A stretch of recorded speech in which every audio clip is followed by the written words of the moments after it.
Okay. Okay, we're good to go. So next thing which we're gonna do now, it's the panel, speakers panel at the area of automotive technology and travel. So my name is Maria, and I am the co-founder of the company which are trying to correlate and merge these two technologies together, travel and automotive. And this panel, we will tell and talk about why it is important and what is behind that. So first we start from the introduction. I'll let the panel members introduce themselves. Tom, do you want to start? Yes. Awesome. My name is Tom Lindma. I work for Bosch. Maybe quickly a few words about Bosch, because most of the people know us from dishwashers and household appliances, but that's not why I'm here today. Our biggest business unit actually is Automotive business unit. This is where most of our revenues come from, and we are the main supplier in the automotive space in the world. I'm working here in Palo Alto office. We do R&D around self-driving cars, connected cars, autonomous driving, robotics, and a number of different fields. I'm in business development because we do partnerships out of this office, being in the heart of Silicon Valley. So I work with different technology companies to bring them into Jaguar Land Rover cars. Awesome. Alexey? Yeah, thank you very much. My name is Alexey Kovsh. And I should say, you know, that I'm a servant to serve you guys when you come up with very innovative ideas. We have to develop hardware because I'm really deep in hardware. I'm expert in lasers and semiconductor lasers.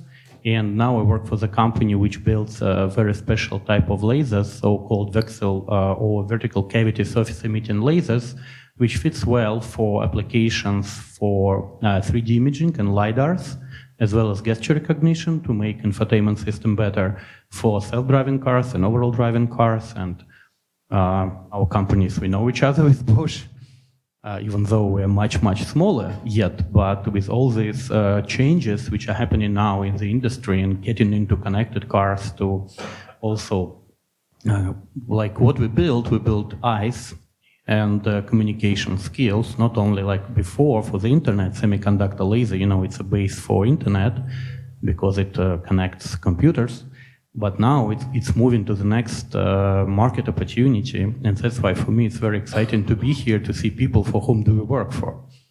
Thank you. Tim? Hi, I'm Tim, founder of OSVehicle, which means open source vehicle.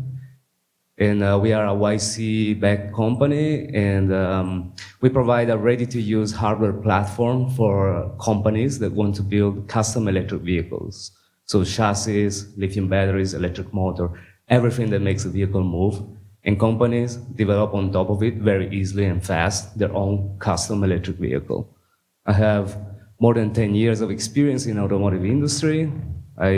Even if it doesn't look like I was born in Italy. And my parents are from Hong Kong. And I used to work in, should be the #1 design engineering company in the world, in the automotive, Giugiaro. Maybe you know Giugiaro for Back to the Future car, DeLorean, Lamborghini, Maserati, also electric vehicles. And I was in charge of this part.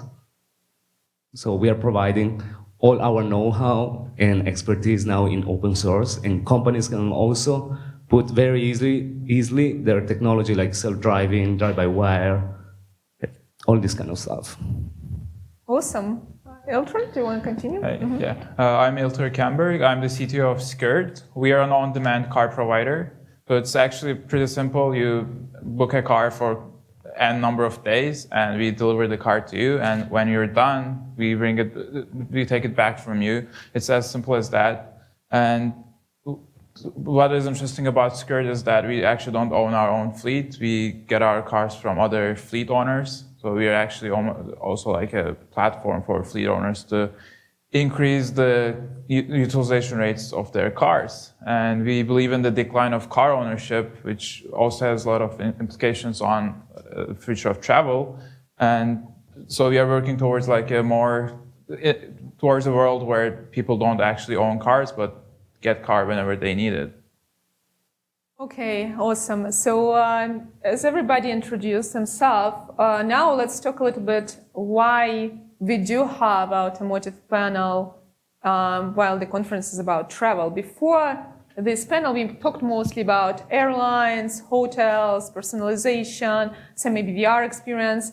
But if you look closely into the automotive and you read the data from US Travel Association, 75% of leisure travel in the US are done by cars, 61% of business travel.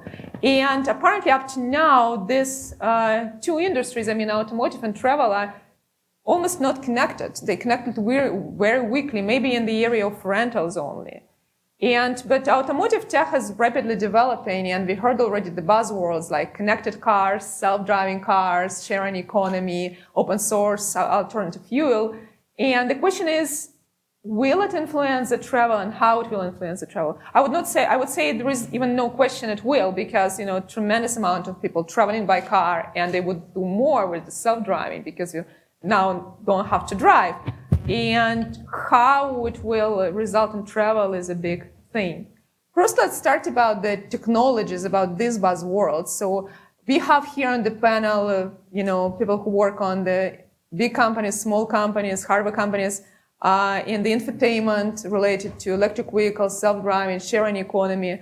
So let's talk about these technologies more deeper and see how they develop and where they could be in a few years. So who wants to start?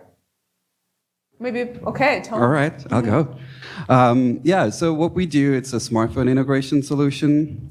You plug in, if you can imagine right now driving with a really nice Range Rover or a Jaguar car, you plug in your phone. Now applications that are compatible with this platform, they show up in the head unit of the car. So you can continue, for example, if you've set up your playlists on your favorite music streaming app, you can just continue using the app in the car as if you were using it on your phone. What we do, we provide more safer experience, because since you're driving now, you have access to you will be using the app using the screen in the car, steering wheel controls and voice commands. So it makes it safer. The other thing is what we're thinking about, since it used to be more about bringing existing experience to the car, but now we're thinking about what are the next steps. What doesn't exist in the car, but what can we bring now, which will delight the drivers of premium vehicles. Okay, so you mentioned you work as MySpin. What is MySpin? Yeah, MySpin is the product, and because we are suppliers, so Jaguar Land Rover, they call the same product the smartphone integration product. They call it in control apps. So if you're purchasing a new Jaguar Land Rover car, they will have in control apps installed. So it's for every single car that drives out of dealership. It will be included today. Yeah. So one thing about infotainment and connected cars to you as well. So you mentioned Jaguar, and you said that Bosch gets majority of the revenue from their automotive. What other car manufacturers or automotive companies you work with? That's a very good question, because usually what I say is that you can't find a car in the street that doesn't have at least something from Bosch. So we are working across the board. It's a 300,000 associate company worldwide, and we are working with almost all the car manufacturers. Mm-hmm. And another thing is about, I would say, on top of to you as well, infotainment and connected cars, but it usually now assumes mobile. Like, can you kind of give a glimpse on that, how your system integrates with mobile and connected? Yeah, so because your smartphone is such a personal device, and now the car manufacturers are thinking, particularly Jaguar Land Rover, they're thinking, how can we make your car as personal as your smartphone? And if you have multiple people driving the same car, how can the experience be tailored to the driver? So that's why it makes sense when you sit in the car, you have your smartphone with you. That's why it makes sense just to make it pull the data or pull your experience from your smartphone and present it in the car. Okay, awesome.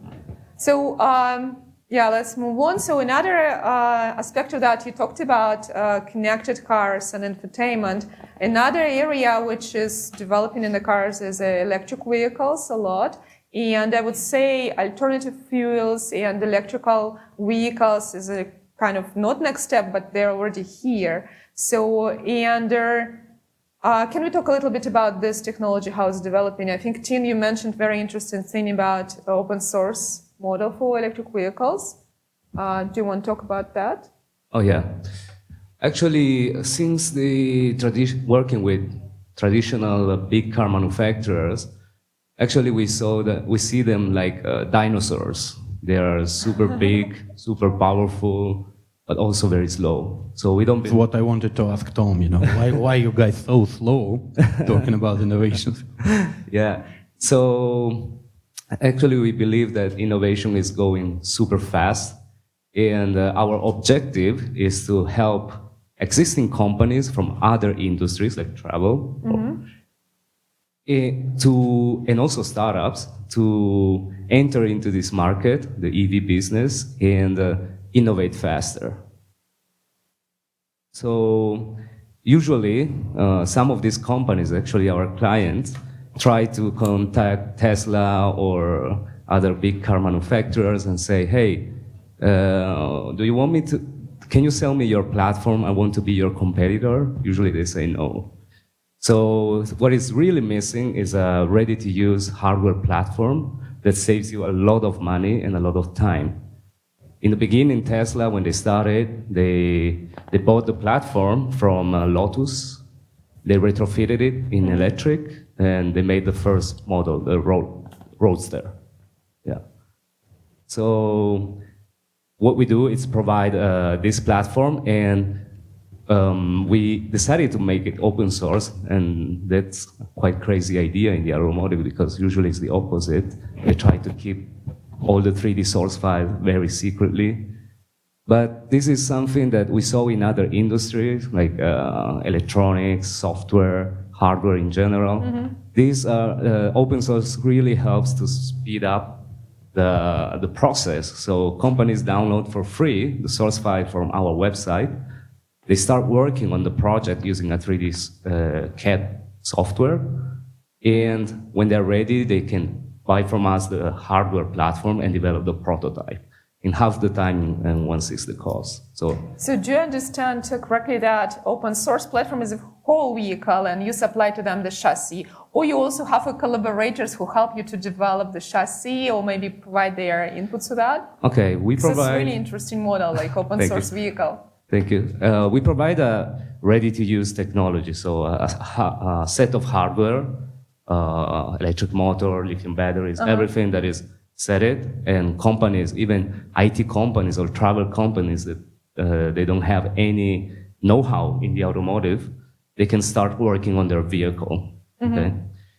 And obviously, there are some companies that need something different. Okay, some wants to have more range or more power, or add technology like drive-by-wire, self-driving, in-vehicle infotainment.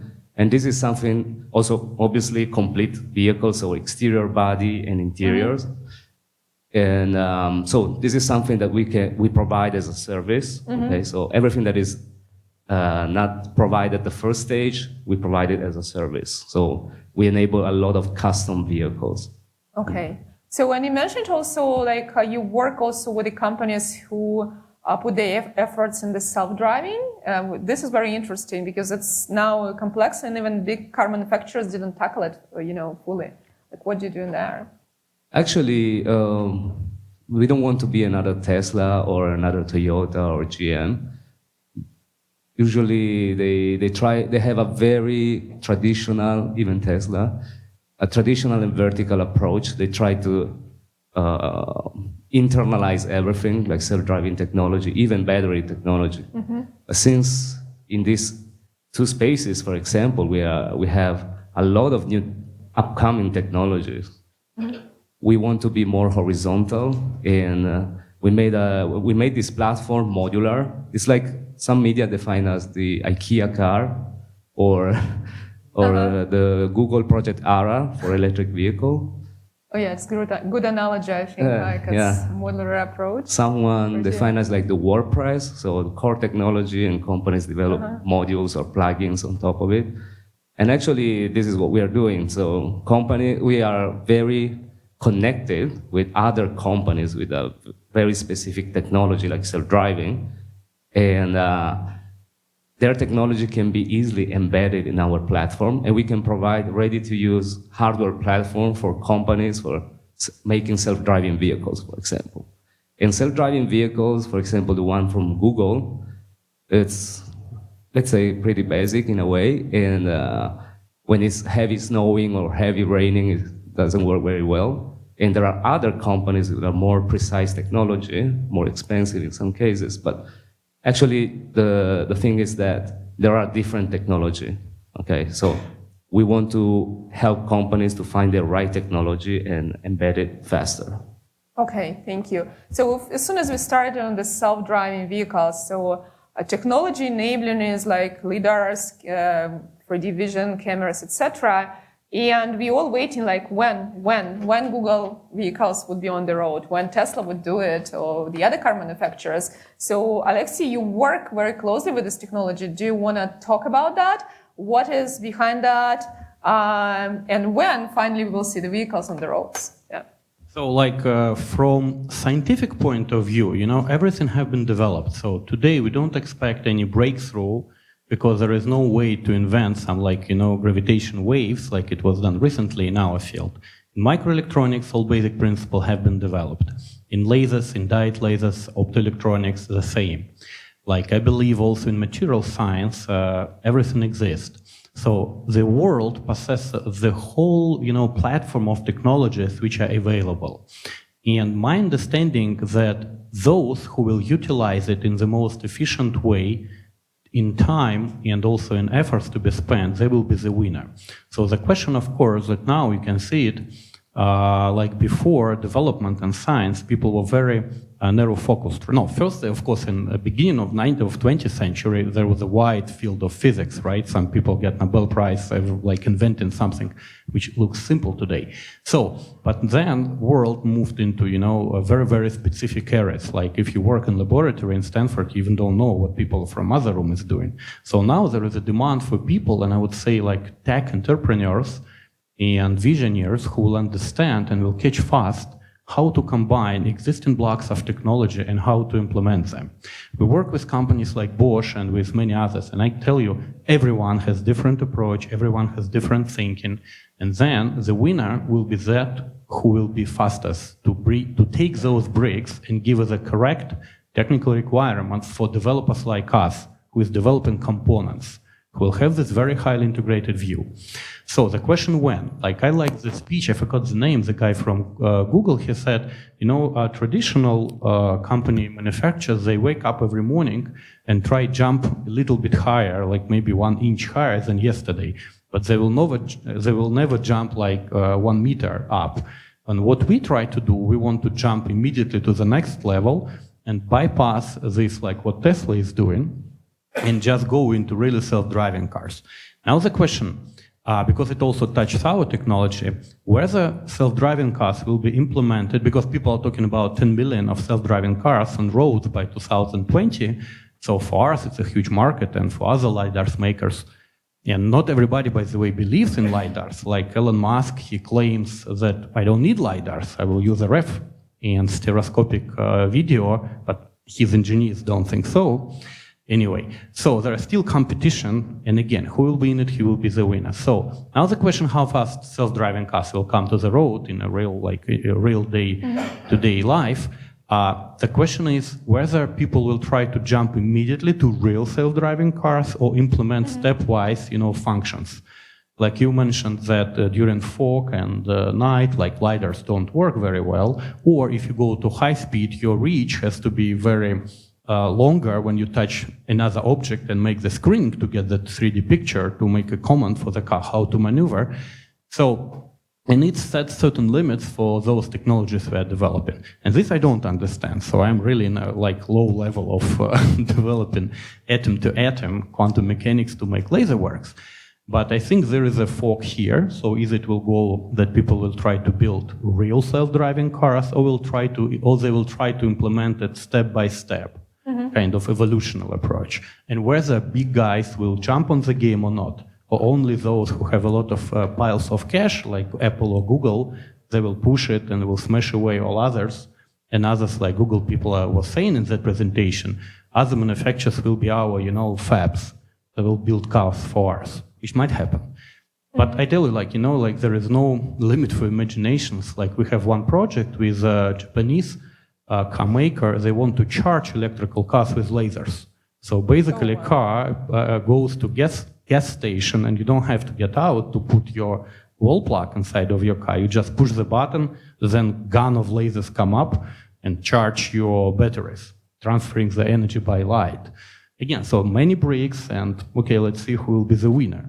But I tend to believe that yes, by 2020, there are a few millions of cars will be on the street, not really fully self-automated, but with the functions. Like if you go low speed in a city, you push the button, it drives yourself. And maybe real self-driving cars will come maybe in 5 years from 2020. This is my thinking. Okay, thank you, Alexey. So we talked about like connected cars, self-driving, electrical. It's changing technology in automotive. It's actually changing the behavior, how people using their cars. So Ilter, you work exactly in the company which trying to build and have a new usage model and business model around their cars. Do you want to talk about that? So sure. So what is interesting to me is now when you have a car, you just buy a car and like you're kind of stuck with this car, and this car just sits in the parking lot pretty much 95% of the time. This is like global average. And so there's like a huge waste in this space actually. There are like a lot more cars than there needs to be. So what we imagine the future is that there will actually be a lot less cars, and they will be shared by people, and they will probably be owned by larger institutions. So they have like fleets of cars, and people will just tap a button and get the car in front of their doorstep.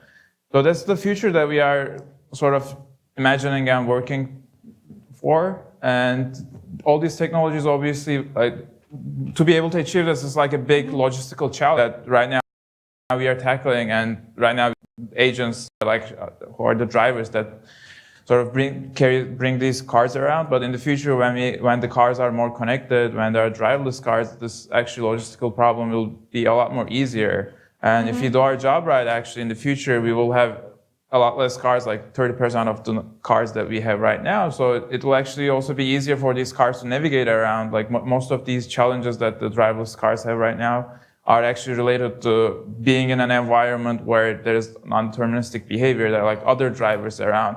But if there were a lot less cars, it would actually be easier for these cars to navigate and like actually successfully and safely drive around. So yeah, this like model will actually, like in the future, we think that people won't own any cars, and this will be the dominant model, and people will be able to just get in cars based on their needs, not just like get one car and use it for 5 years. Okay, thanks. So I see now we have self-driving connected to the mobile electrical vehicle, which is built on the open source platform, custom model. And it doesn't belong to one person. It's shared between maybe few folks or even maybe community. So, but the conference is devoted to travel. So how all this awesome technology could influence and would influence the travel? So it's like open question to you guys. Maybe we started from people's behavior. Let's start from that. Do you want to talk about that? How do you see that your technology could influence people's behavior, especially who is traveling, who is trying to travel? Good for health, right? Because people will start drinking.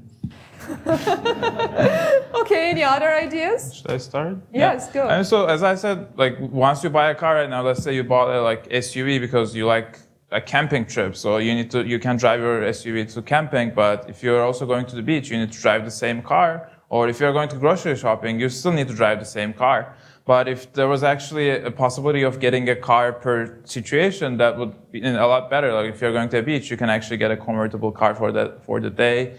Or if you're going for a longer trip, you can get a nice like sports car and drive that, enjoy your ride. And then if you're going to a camping trip, you can always get your SUV, or if you're going for like skiing and stuff. So people will actually be able to have more freedom around like how they travel, how do they get there, and will able to enjoy their travel. So I do think that the short travels, like weekend road trips, these kind of like more leisure activities will be a lot easier. So that will be increasing. So I think that's like one big impact that this connected cars will have in the future of travel. Yeah, Tom, do you want to talk about that? Also, and interesting, like, because we have like a fleet of connected cars, SUVs, bigger trucks, shared between people, like how we manage it. Yeah. So just 3 weeks ago, Jaguar Land Rover, they announced partnership with Tile. Tile is the little Bluetooth fob that you attach to your keys, so you wouldn't lose them, and you can track where keys are. And they announced the partnership in a way that now when you're sitting in the car scans in the morning, Monday morning, the car scans, oh, we know that you're going to the office, but you seem not to have your laptop bag in the car. Do you want to take off? We know that in the afternoon, based on machine learning, that you're going to the direction where it's supposed to be raining, but you don't seem to have your umbrella with you. Are you sure you want to take off? So these are the types of use cases that we are looking for. What is the next level? And when we now put it into the context of travel, then we're thinking, oh, how can car become more of an entertainment system or more of a system that also supports you wherever you're going or whatever type of travel you're doing? Yeah. Maybe you have to tell about your company, because it's exactly... We've been in touch.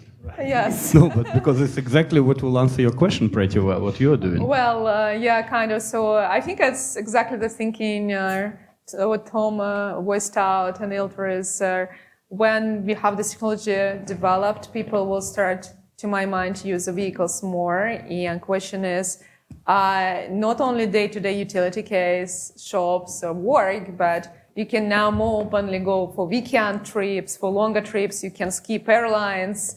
You can skip trains because you don't have to drive, it's more comfortable, and then more vehicle becomes more personalized and more fulfilling in terms of the travel experiences. That's what I see we moving. Interesting segue to that, I think, is into the topic that besides just driving itself and experience on the road, we have in travel, I would say, satellites to the cars, but very important things like hotels, other transportations means, and the question is how these areas could be impacted. And you thought about a lot about that, Teen. Maybe you want to talk. Yeah, actually, regarding the ownership of the vehicle, I totally agree. Actually, seeing the stats worldwide, the ownership vehicles are shaking. Okay, like including a vehicle like Tesla or. Usually, these cars are not suitable for services, okay? That's a huge difference.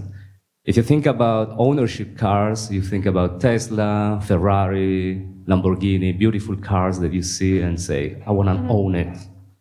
Unfortunately, these cars are designed and engineered for ownership, which means that they are parked more than 90% of the time. And when we talk about services like car sharing, ride sharing, fleets, these vehicles means that they have more usage usually, okay? So potentially with the on-demand, no ownership vehicles, you can run this vehicle up to 24 hours, okay? This means that companies that are owning a big fleet of vehicles, after 5 years, they have to throw away the entire fleet and buy a new fleet, talking about thousands of vehicles, okay? And this is very unsustainable financially. Every 5 years, they have to buy. So the key here is the modularity. That's why we invested a lot of time and money in this. Basically, we provide a technology that you can easily replace key components like the electric motor or batteries, even some part of the interior after heavy usage. So in the end, this vehicle can even last more than 20 years because you can replace parts easily. And this is quite impossible with the cars that we see every day. Also, it's not only replaceability, but it's also upgradability, because as we were talking, the technology is advancing very fast in terms of computing power, connectivity, self-driving technology, even batteries, even electric motors.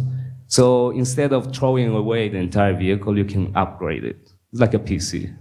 So we believe that travel companies, for example, they can create their own fleet with a very specific usage, designed and engineered for their service. And actually, this is a good point about their service. So we have usually fleets belong in travel industry, like to rental companies, or we talked about the model when this business and also model changing in terms of the rental. But in travel, we have, again, what I mentioned, like hotels, parks, other entities like resorts, which are big enough and they serve a lot of people. And they try to keep their small fleet of the cars, and it doesn't work very well now. But this is definitely an area which could develop. And do you want to comment on that? Because it seems in the open source model, when people can develop and build their branded vehicles, built for their own purpose, it might be an opportunity to have a boost in this travel-related businesses. Absolutely. Actually, since the mobility is very wide and what we are used to see every day is very limited, there are traditional passenger cars market, massive manufacturer, and that's it.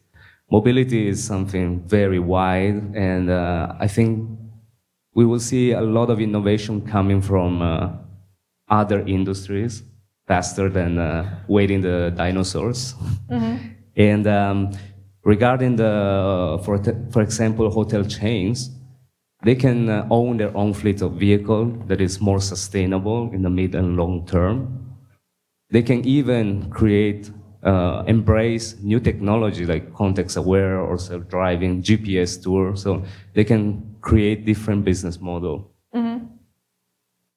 And also, this is something that is not too futuristic. Actually, we're already working with some customers. For example, in Greece, a customer told us that they changed the law, and now hotels can own smaller fleets of vehicles, for example, with no license, or they can get a license very easily.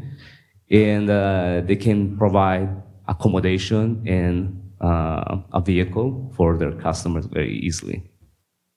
What about production cost? Because, you know, it's like the key for all hardware industry, it's economy of scale. Oh, yeah. Once you move to something customer specific, your price like maybe 5 times higher. Yeah, absolutely. How do you cover that issue? Yeah, actually, the key of providing a standard platform is that we aggregate the demand of different projects, like let's say projects from Asia, Europe, USA, South America, all based on the same platform technology, same key components, core technology. So we deal better with tier 1 suppliers, for example, and we lower the cost to everyone. How many SKU do you want to have? How many? SKU, like parts. Parts. There are it really 40,000, you know, in the car. Yeah. And now the question, like, how many do you have to plan as a basic and then build your car like a Lego, right? It's like a ARA, yeah. You build like a Lego, bigger components aggregated in one, right? Yeah. Actually, in electric vehicle, you have less components than a traditional combustion engine car, okay? And this really helps because actually also it's easier to do the assembly, for example. And also, there are new technologies that traditional companies are not exploring, for example, for the exterior body, to reduce the number of components, and also for making low quantities. And the key, I don't think, is really the cost of the vehicle itself at the first stage, but in the mid and long term. Because again, when you have a service that is going very well, the problem is that after 5 years, you have to throw away the entire fleet and buy another one. So when you can replace parts, you can easily make the business model more sustainable. So in the end, you can get more money, or you can lower the cost of the service and spread it faster. Okay. One interesting aspect is I think we also have better software now, and we have better prediction tools. So, as a fleet owner, that's actually one of the services that we provide. That we can help these fleet owners predict the demand and ask them, tell them exactly how many vehicles they need in the next 3 months, next year. So we also have these machine learning tools that actually can help these businesses optimize their profit or expenditure. Yeah, that's a good point. We covered mostly personal vehicles, but I already tried to ask a question, and I will reemphasize again. In transportation, in automotive, we have other niches which are used for travel, like buses, big buses, like we have Greylock, and we have our RV industry. So what are the changes in these industries which are related directly to the travel and used for that, we should expect with the change in technology? How the technology which we see now in the personal cars are coming to this niche, and what are changes we should expect there? So self-driving buses, I think it's eventually would be there, but what else? For example, infotainment. Right now, it's very primitive in the buses. So what would be changing? We have tours in the areas which, the air should not be polluted. Buses still used. It should be trolleys or something, but there are no trolleys. And in this case, we talk electrical. So do you guys want to talk about what would be the changes in this area? Maybe, Tom, you can comment from infotainment. I'm really curious what would be the bus infotainment in the future. Yeah, right now I'm more focusing on the driver's side and not so much what's going on the back seat. But we are actually thinking also about a few use cases where we connect the drivers. For example, if you have your kids in the car, you can see probably most likely different content than when you're driving by yourself. So we are we're trying to detect who sits in the car and what services are relevant at that moment. So I assume when you're talking about buses, RVs, and other types of vehicles, so I assume it's also becoming more and more personalized and more around who's in the car, what are their preferences, where they're headed, and etc. Okay. Maybe I can give you example, in with your home country, in Russia now, amongst of rich people, it's no more popular to buy Mercedes S-Class. There are more than in Munich or in here, but rich people, they buy minibuses, put sofa there, TV screen, bar, and you don't need self-driving cars, you just enjoy your life being stuck in a traffic jam. So probably this is the same what's going to happen. I didn't know that. Yeah. It's many, I know many people who go in a bus. Bus, but minibus. Okay. Artin, Ilter, do you want to talk about this area? I actually do think driverless cars will first be in action in more controlled areas, not on the road here. It will be on college campuses, or if you're visiting a national park or some sort of a touristic area, there will be that's a controlled environment. So there will be actually buses that will take people around without any drivers, and they will probably be able to provide better context to the visitors. And that's one of the interesting things I'm imagining in the future that will happen. Okay. Maria, can I ask a question to you about the shared cars? At least in the countries which are not that rich, car it's something very, very personal. My father, he spent his all weekends in garage, changing things. Of course, it's no more like that, but really, car is something personal. And now this part of personal life will be moving away with shared car, right? So, are there any psychological studies on that? How people will react to it? One example is there are P2P car share companies, and I don't think they're doing well exactly for this reason. If someone has a car that they feel personal connection with, they really don't want to share it with other people. But in the future, I'm imagining in these countries where people, not everyone can afford a car, it will actually be nicer for those people who can't afford the car to have access to mobility. So that people will actually have more freedom to move around and travel. And for those people who wants to buy a car and have a personal relation with the car, and they have enough budget for it, they can definitely like keep doing it. There's nothing that prevents them from doing that.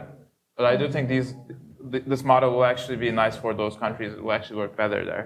Okay. Actually, the organizers telling me that time is almost up. So one, I think, last question is our panel devoted to travel. What kind of symbiosis you might see in a few years happening between automotive and travel?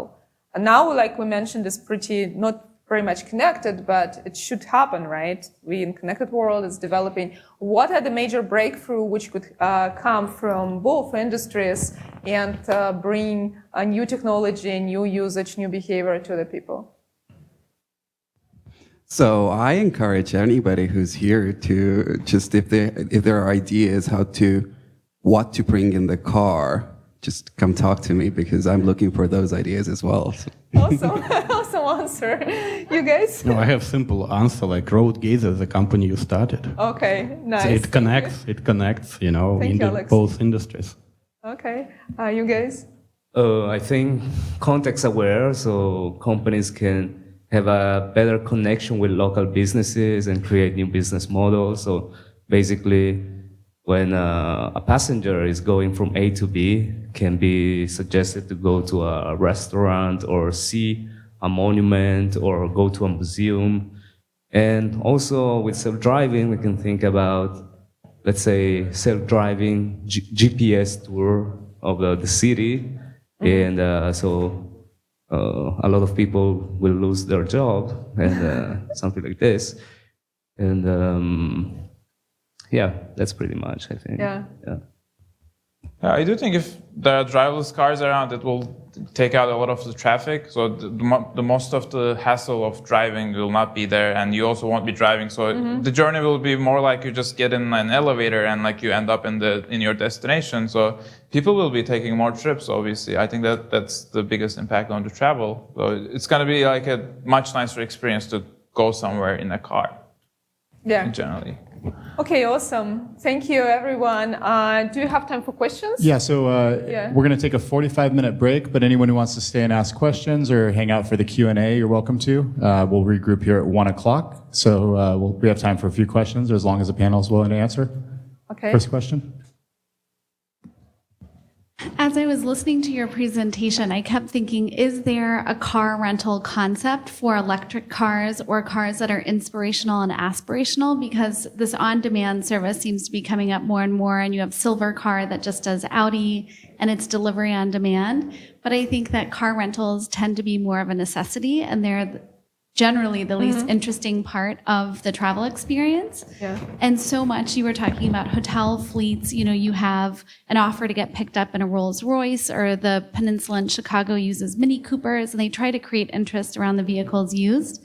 But I think that there is such opportunity with sort of the longevity of the fleet by going sort of in a more green direction. And a lot of times you don't necessarily want to buy that car without having tried it. So you can try it before you buy it kind of thing, but you don't want to just test drive it at a dealership. You want to experience it for 2 days. I don't know if that's a direction that you'll ultimately go. I think there are actually companies that provide exclusively electrical cars. Car2Go maybe, I'm not sure, I don't remember the company name. And we also as Skurt provide hybrid cars. So if you want an electric car, you can actually, so we have a lot of like a big variety of cars, and if you would like to try like an electrical car, you can order Tesla or a Prius from like Skurt, for example, at this moment. Also Uber in Hong Kong, they have the option for having Tesla, for example, or in Shenzhen, for example, you have Uber Green, so you just have electric vehicle coming to pick you and. No. In this case, no. Yeah, but actually, also in Italy, where I come from, there are car fleets, car sharing services just focus on electric. For example, in Milan, they are getting quite big and popular, actually. Yeah. Okay. Any other questions? Yep. I guess I'll preface this by saying that I'm a contrarian on automotive technology, but you're coming across millennials now who don't care about cars. You have a 30% drop in car buying over the past 5 years, from 2007 to 2012. You have people who live in cities and can't afford a car, to be honest. There's no, parking is so expensive. So I'm curious, everything I'm hearing about is how you're bumping up the price of an automobile. You're adding technology, you're keeping that price high, $30,000, $40,000, $50,000 by adding technology. But what about the other end of the spectrum? What about people in the developing markets who would want a car for $3,000, $4,000? So what do you see that as a potential area to get into, where you're talking about people in the emerging markets where maybe they're going to be able to start affording a car and they're going to want one for that personal value. Whereas in the US, many people are living in cities, taking buses from one place to another. They don't really care about owning a car or can't afford it. So I'd like to hear about the other side of the spectrum as well. I can reply. Regarding emerging countries, actually it's very interesting and it's one of our main targets. Because, again, the modularity really helps to lower... Actually, we are hacking the import taxes system of many countries.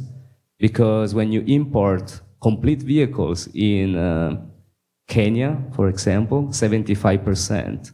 In Brazil, 100%. In Nepal, 238%. Wow. Amazing. That's huge. So entrepreneurs, for example, from Nepal, they contact us and say, I want to buy the core technology from you, and since they are all components, instead we just pay 3% of taxes, so I have enough margin to create, let's say, Nepal Motors, and I create the first local brand in my country of electric vehicles, so they can do also a leapfrog jump on the technology. They serve local customers because they know what they need for mobility. Third, they create local jobs because you need to assemble these cars. So governments are really willing to support them. I think this is a very important way to solve a problem. For example, in Morocco, I've been there in the Sahara Desert, and I was surprised because I saw they are still manufacturing a vehicle from the 1980s. Wow. So 36 years ago, more. It's the Fiat Uno, and you can see them shiny new, with still the same obsolete combustion engine, so very polluting. In a country like Morocco, the government made a huge commitment in making the biggest solar farm in the world. So they are taking a huge amount of energy from the sun, and right now they are putting on the grid. And they say, what's the next application? So mobility. So the government is supporting a local company to create Morocco Motors. They save a lot of money in importing or creating vehicles. And also, it's very interesting because they can do the leapfrog jump into electric. And this is very important. In countries like Africa, we saw the same thing happen in the mobile payments. In many countries of Africa, it was the first areas where massive mobile payments started, even before USA, Europe, and Asia. So, and also ownership, I think, is when you add more features, probably you don't have to think about the price of the vehicle at the first stage. You have to think about in the long term. So new technologies maybe are more expensive, but can enable new business models, more sustainable to the final user. Yeah. That's actually to what Ilter was saying, right? So it's new technology being put, but it's not about growing the vehicle price exponentially. It's first of all how you differentiate, because there's always a competition within car manufacturers, and second, how you change the business model around that. And with the self-driving cars, it's always more like a future rather than connected. So there's clearly the sharing ownership becomes prevalent in this case, because you don't even have to drop the car. You can call for your car to come from, for example, someone just went to work and another person calls car back and goes, somewhere else. So family needs maybe one car instead of four in this case. So it's also on a savings. broader level, if you could do whatever 10 cars did with only 3 cars, it also makes more financial sense for those developing markets, because they can just afford 3 cars instead of buying all 10 of them. So if the car utilization rate was like much higher than what we have right now, it would actually also have a big impact financially. Yeah, okay. So last question, if anybody else has a question. No? Okay, then we're done. Thank you. Thank you. Let's have a round of applause for our panel. We're going to break for lunch for about 35 minutes. Please come back at 1 o'clock.